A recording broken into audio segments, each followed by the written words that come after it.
Finance Minister Arun Jaitley, the Chief Lieutenant of Narendra Modi, clearly saying that almost 2% of the GDP was stashed in black money. The government is looking to transfer the wealth from crime to now to government and then to the people of the nation, quoting Martin Wolf out there, and also talking about how they're looking at bringing better and effective taxation mechanism.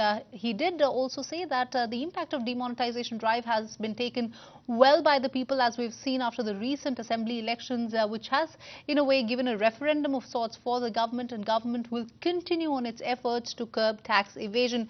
Meanwhile, remember, 18 lakh notices have been sent and around 8 lakh people have replied to those notices post demonetization drive, and also talking about almost 40 amendments right from mergers of tribunal to reducing the cash transaction limit, and also now that Aadhaar will be made mandatory for filing of IT returns, and this will of course reduce the multiplicity of PAN cards. But let me take this discussion forward. Joining me now is R. Jagannathan, the Editorial Director of Swarajya Magazine. So thanks a ton for speaking to us at ET Now. In fact, let me first begin by talking about the government today making a strong case post demonetization drive. We've still not had the numbers from the RBI still, but what is your view? Do you think the demonetization drive was effective enough in really putting a stop to the parallel economy that was running?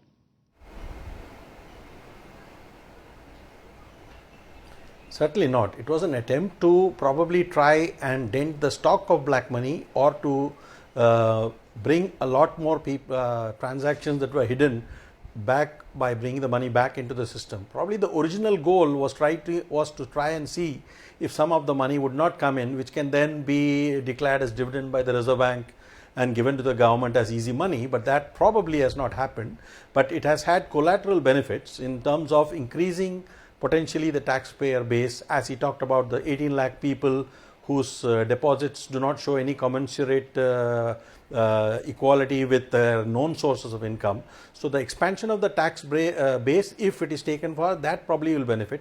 As far as the economic impact is concerned, obviously we have seen some slowdown in all sectors, in many sectors in the first 2 months, but the recovery is likely to be equally sharp. The auto sector, for example, is almost back on an even keel. So I think the direct impact of the demo is probably withering away, and we are now looking at some sort of gains, but only much later will we know the net positive impact of it and the net negative impact of it. Absolutely right. We're still some time away from looking at the real impact of the government's demonetization drive. But let me also go across to Dr. Arvind Virmani, who's now joining us, and also joining us is Mr. Rajiv Kumar. So thanks a ton for speaking to us at ET Now. Mr. Virmani, let me first come to you and talk about the government's demonetization drive. They've really defended their case here in the parliament today, but a whole host of other amendments that have been made, which includes making Aadhaar card now mandatory. How do you really look at it? Do you think it will stand the test of time, given the fact that there is a hearing that is already going on in the Supreme Court, and the Supreme Court did say that Aadhaar cannot be made mandatory, and the government here clearly going against what the Apex Court has said? So there are a couple of issues here. Well, firstly, you got to distinguish between two uses of Aadhaar card in this context. One is to clean up the PAN card system. I think the finance minister mentioned several times that people have multiple PAN cards, and the Aadhaar Aadhaar number can be used to weed out excessive PAN cards per Aadhaar number. That is correct, and in my view, a reasonable use or extension of use of the Aadhaar card.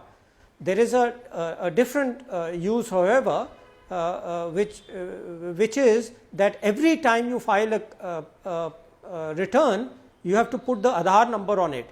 And the reason why that is a little more of concern is that your Aadhaar number, the more you use it for everything, comes much more into public domain. One of the issues which have been raised about privacy is that this should be kept private. So, like I said, the first use, you one time every PAN card holder can be asked to give his Aadhaar number, otherwise the PAN card would be cancelled. So, that will help you to weed out if individuals have multiple PAN cards, that is okay. But I think to go from there to apply to have to put the Aadhaar number on every single interaction with the income tax and other tax authorities, I think is that India kind of confidentiality and secrecy system is not as of now fit for doing this. And in this context, I think is very important the point he made about the social security number. The social security number, like 50 years ago, used to be bandied around all over. Then they found that because everybody came to know about it, it became a security risk. It became identity theft, became a and this is something they learnt over decades. And so we shouldn't forget that lesson, that if you use this number, this identity number all the time and everywhere, the probability of identity theft goes up. So one should draw a line somewhere, and I hope and I think the finance minister will be amenable to making this distinction, and I think we must all make this distinction. Dr. Virmani, that's a very important point on social security that you raised, given that Aadhaar will now be made mandatory for every time you file your IT returns, for even when you need a new PAN card. But let me take this across to Rajiv Kumar. Help us understand, Mr. Kumar, that well, yes, we do understand the logic of weeding out the multiplicity of PAN that we are seeing. How do you really, how should the government really look at all those security concerns that have been raised with Aadhaar? And also at this point of time, given the fact that Supreme Court has clearly put their foot down and they have said that Aadhaar should not be made mandatory. There's a Supreme Court ruling that's still pending on that. The Supreme Court ruling, as far as I understood, was that Aadhaar card should not be made mandatory for all transactions involving government subsidies or government payments. And that was actually more in relation to the subsidy payments, the benefits, and the transfers. I don't think the Supreme Court made any ruling about the Aadhaar card not being used for filing income tax returns. As Dr. Virmani has already said, the use of Aadhaar card to weed out multiple and duplicate PAN cards, which is a source of huge amount of money laundering and black money generation, is of course very justified. Also, the income tax return, I think, is also justified, simply because if there are in some sense Benami income tax returns being filed under different PAN card numbers or different entities, and also through shell companies, this will help to eliminate those. So, the fear that Aadhaar card ID theft will be sort of, will become rampant, etc. It's, I think, much less because of the biometric nature of the Aadhaar card. So that at every point of time, if I'm not mistaken, the US Social Security card number earlier on, 20, 50 years ago, did not contain biometric details, which the Aadhaar card does. So I think the move towards making Aadhaar indeed the unique identity that it is meant to be, and to use it for weeding out black money, money laundering, and also duplicate accounts, etc., I think is very justified, and therefore I would encourage the finance minister to go ahead with it, and I would discourage the Supreme Court for hanging this issue much longer.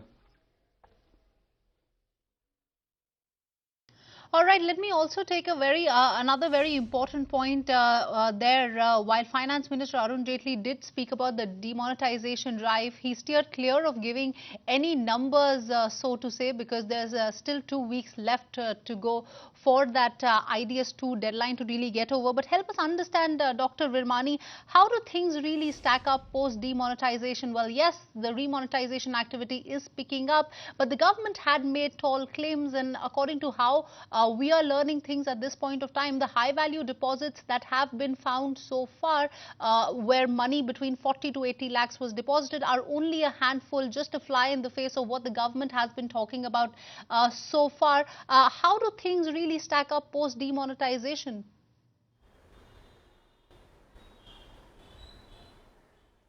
So, one of the benefits which I identified in the first week, almost the first few days after demonetization, was that whatever happens to GDP, which would of course be negatively affected, there would be an increase in compliance in some way. We call it voluntary or involuntary, or partly because of the danda or the threat or whatever.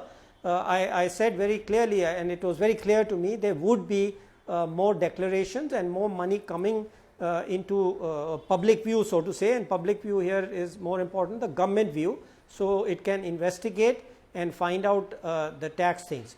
Now, as the finance minister has himself made clear, they are still at the first stage. They have identified 18 lakhs and then some other number relating to 9 lakhs who replied or didn't reply or whatever it was. So, how much exactly will be the tax take out of these? I have no way of knowing. I think it's still in process. I think beyond the after the year is over, they will more actively go after, identifying. They've already identified, but in terms of trying to collect the right amount of tax, etc., those numbers have to be produced by the government. It's very difficult for us to say how much. At least I am unable to, I wouldn't speculate on how much actually extra has come in from that, but I am sure there will be extra funds coming in. Right. Mr. Jagannathan, another important point where Finance Minister Arun Jaitley did say that he has no plans so far of taxing the agricultural income, something that has been talked about for a very long time. But really, do you believe that the Indian politicians do not really have it in them to take such a step to really bring the farmers, the farmers who are having a lot of money, who are making a lot of money under the tax net? Do you think it's a tough political call to make?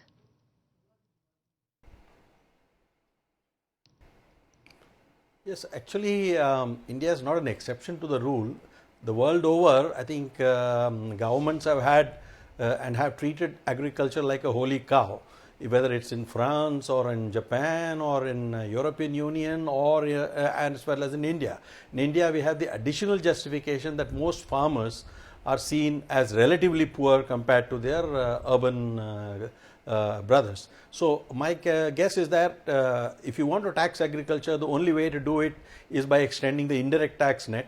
As far as direct taxation of agriculture is not going to happen in my lifetime, and I think no government has had the guts to do that. However, demographically they are making a mistake, because what is going to happen is already the percentage of people dependent on agriculture is falling below 50%. And India is urbanizing at an extraordinarily rapid pace. We are already formally 32% urban, and the World Bank says that another nearly 55% is cities with close to agriculture, urban features. So we are actually becoming an urban country very fast, and over the next decade you will see that change. So governments actually need to make sure that people get out of agriculture, and so taxing agriculture probably may not be that big a priority. All right, on that note, Mr. Jagannathan, Dr. Arvind Virmani, as well as Rajiv Kumar, thanks a ton for speaking to us and bringing a lot of perspective post Finance Minister Arun Jaitley giving reply in the Parliament on the floor of the House on the finance bill. All right, with that, we are completely out of time on this edition of News First. Many thanks for watching.